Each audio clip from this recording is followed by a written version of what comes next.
this lady, Abu actually, the boat driver, that had a misunderstanding with Right Honorable Mascot Igwechi some days ago. Still actually want to apologize to him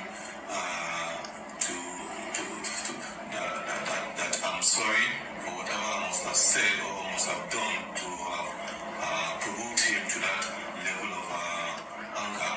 I am very, very sorry.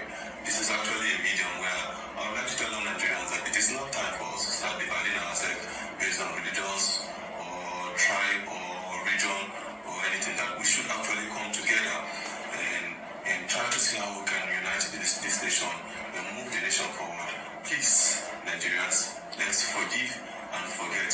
As even contained in our Lord's Prayer, that Lord, please forgive us as we forgive those who trespass against us.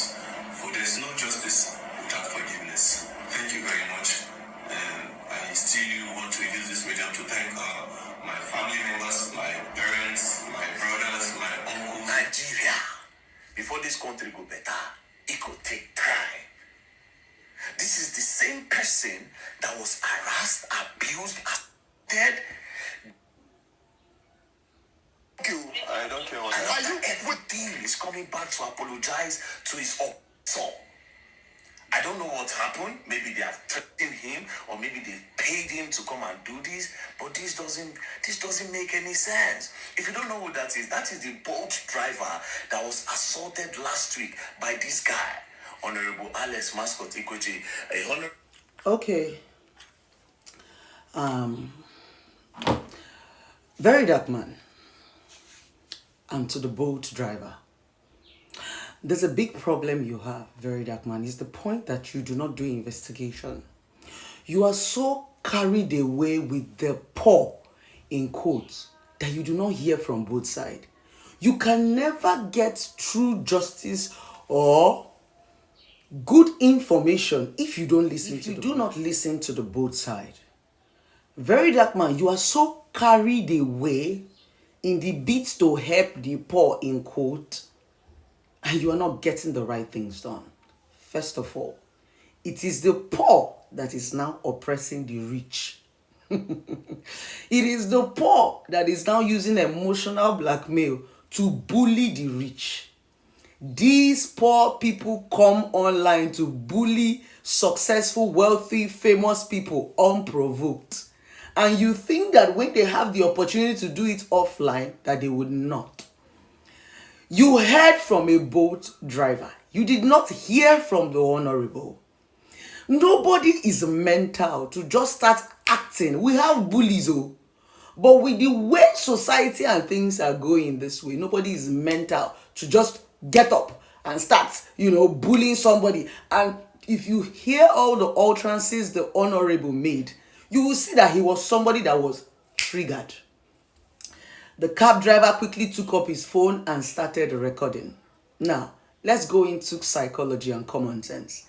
If that honorable was a bad person, you see that phone, they for smash him. Because the phone was obviously on the honorable's face. It wasn't like he was a hidden camera. The honorable was even saying, be videoing me. He goes smash him. He will not pass with that. Even when we video ordinary police go manhandle your phone. So if you look deep into that investigation, you will understand why the cab guy is apologizing. But whenever people are poor, there is always this pity party and emotion surrounded around it. People do not do their research. People are not logical. They are just emotional. Once you just feel like this person is richer than this person, it is the one that is richer that is the problem, which is not true. I have had an encounter with keke people that will bash my car. I will just zoom up because they start to insult me.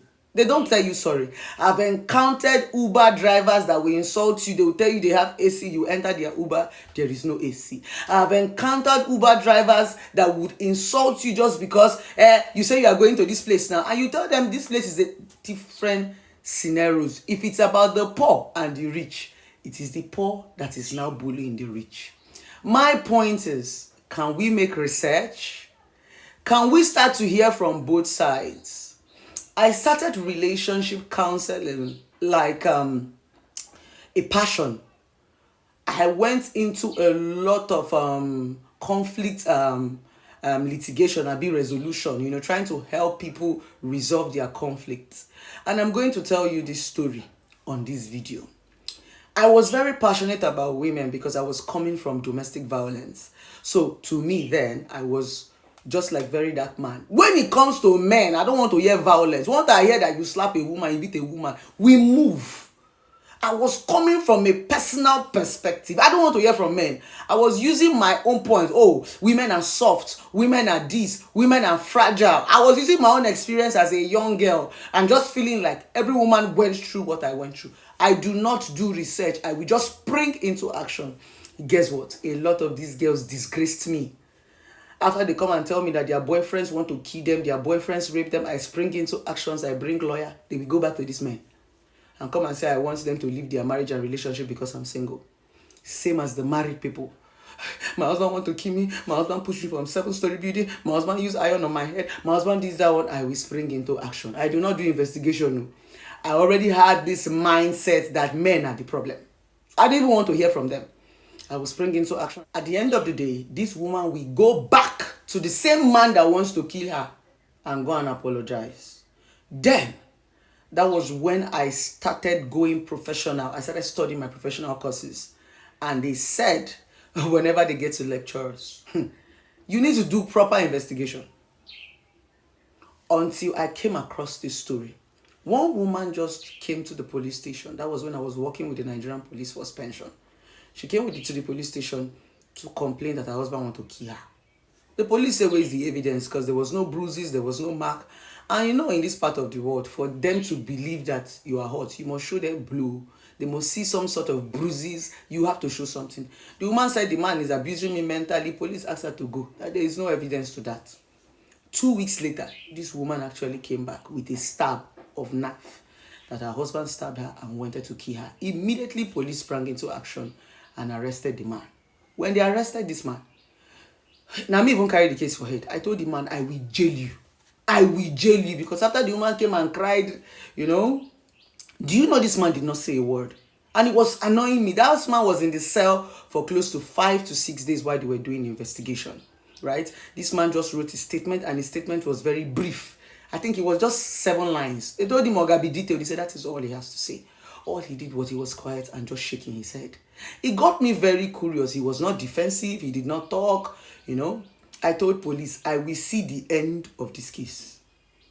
I want to know what made this man stab this woman because the truth was the woman's story was not adding up.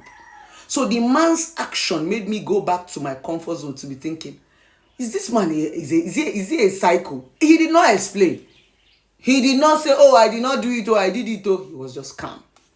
Then they sprang into investigation. You know, one thing most people do not understand is that police used to work. We take Nigerian police for granted. If police want to work, they have all the tools to work. When they sprang into investigation, it was this woman that stabbed herself. Yes! She stabbed herself and said it was her husband that stabbed her, just to prove. She never knew that they were going to get deep into. She thought, okay, it's the normal police, and that's what would have happened. But I followed up that case. I took it personal. She stabbed herself. At the end of the day, the police apologized to the man. The man apologized. The woman apologized to her husband. The man did not still say a word.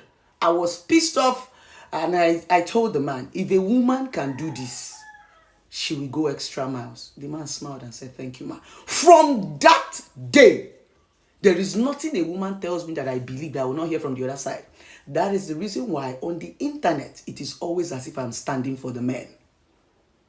It is so easy for us to, as a woman, initially, anybody that knows my career, people even used to say I was a feminist. Suddenly, as a feminist, I said, let's stand. Because a lot of time, women are the demon.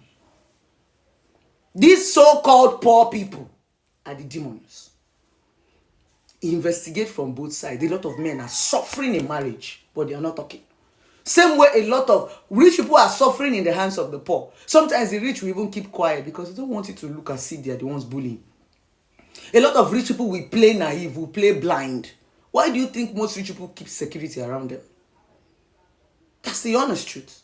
So let us do our investigation. These poor, they are now using it as a weapon. It is now witchcraft. A lot of those poor people are demons. They are witches. They are wizards. They are using this. They are poor. Who are the most wicked set of people in this life? Are the poor people. That's why we call them village people. All these people that bury charm, do witchcraft, they are poor people. That's the honest truth. So let us do our investigation before we start to drag anybody.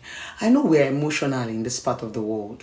I know that we barely want to think with our head. We are the yeah, petitious person. But I think we've grown past us. Let's be logical. Let's hear from these people. Let's hear from both sides. Do you understand? Before we start to put ourselves in the middle. Because at the end of the day, these people will disgrace you. Just like the way they are doing it to VDM now, to VeryDarkMan. You can see what the boy is doing. It started from the time the lady who you dragged with Jenny's glue, she came out and apologized. Most times, it is not what they come out and say that is actually the truth. So, but because we are blinded with pity and emotions, we do not do our investigations. It's not always about the police bribing. It's not always about them bullying. No. Sometimes, these people who come on social media to say these things are blatant liars. Yes, some of them want to trend. People used to threaten me, blessing, I will drag you, even when they are doing something bad to me. But me, I be coconut head and I decrease. And that was why I chose controversy as a strategy. Because if I was not controversial, they for bully me. And it was coming from the poor. Even when they do something wrong, they will tell me that they will drag me. I'm telling you the honest truth. Just like the tattoo guy that came out and said, I have crow, I did not pay him. All those were lies. He was the one bullying me and I warned him. Because if I had sprung into action, now they'll say, blessing, bully the person. So let's be guided. Not every personality is as crazy as I am, as outspoken as I am, and can give it to them buzz boost. Some people don't even know how to explain themselves. Because if you people want to do this investigation, do it from both sides.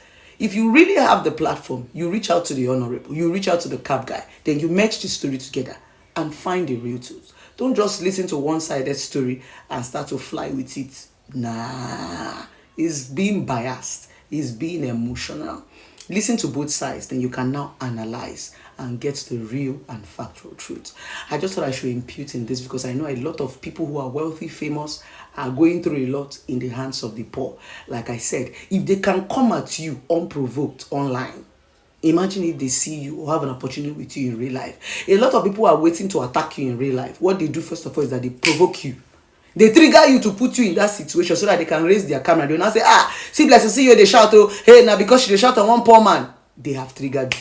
They do it online. They need to see you offline. Why wouldn't they want to use it to trend or to clout? So please, let's be guided and let's also be considerate. No be bad thing to be rich. All of us were once poor and we struggled our way to be rich. It's not a crime to be in a particular point or successful in the society. So let us do our investigation before persecution. I love you guys.